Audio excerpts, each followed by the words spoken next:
Good day, Chicago. This is Hardcover News. I'm Kiaria Phillips. And I'm Zion Moore. Today, we will be discussing the war on drugs. The war on drugs was declared in 1971 by President Nixon. Some believe the drug war reinforces institutional racism by targeting minorities. Teens are greatly impacted by the war on drugs.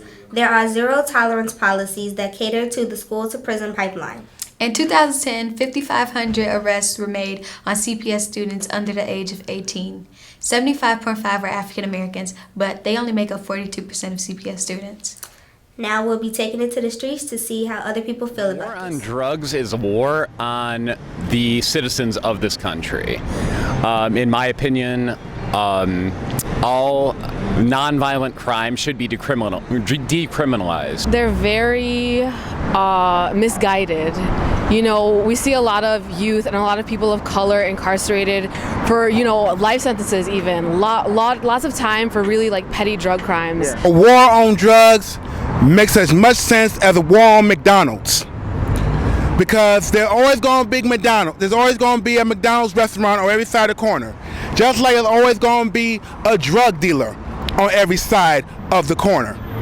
Programs were implemented to maybe get youth off of the streets, it would be a lot easier. Rather than enforcing on the problems, they need to enforce on the solutions.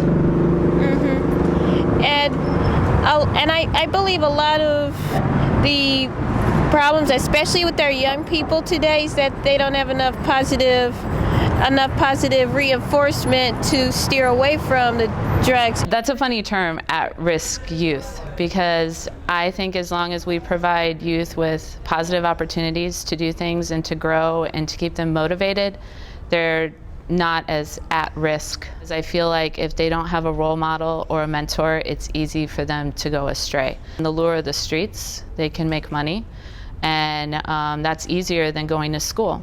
I think a lot of money is spent in the prison system, keeping adults there, feeding them 3 meals a day, and then I think there's a lot of businesses that make money off of the people that are running the prisons. Restorative justice. I'm a big fan of this, and I think when we let kids be part of the decision makers in the school, it makes a huge difference in how they feel about themselves. They feel like they have a voice, and they can be part of the solution. If it's always the adults that are in charge and they're telling the kids what to do, sit down, be quiet, do this, then it kind of creates this prison mentality a little bit, because that's what happens in prison. I do think that when students or adults are looking for ways to escape, I think that if we provide positive ways for that escape, if you will, then it'll be more productive for the school and society and everybody in whole. The jury system is a problem. The juries are very often kind of keyed against minorities. I would have more judges trying cases by themselves rather than juries. And then also there are minimum guidelines for sentencing for drug offenders, and those should definitely be revised even beyond what they've already been revised. And how would you deal with the youth that get caught with drugs or get somehow involved with the law? Definitely not prison. They should be going to rehab programs, programs that encourage them to, get back into school, find jobs, not going to prison for kind of petty offenses. How would you solve these problems? By getting a new criminal justice system, but I mean that's obviously a big thing. You can't really just do that overnight.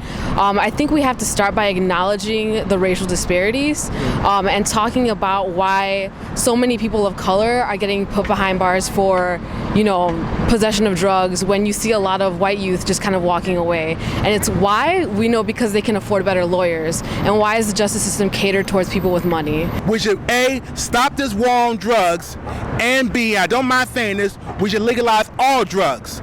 The reason being that I say we should legalize all drugs and tax them is because we have been in a national deficit for I don't know how many years. I think it's like 100 or 200, but we've been in a national deficit. And if all drugs were taxed, we could wipe out the national debt and just like that. The judicial system is very messed up because we got more drug dealers in the penal system and not more rapists and not more child molesters.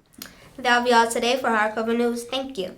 Thank you to everyone that participated and gave your opinions.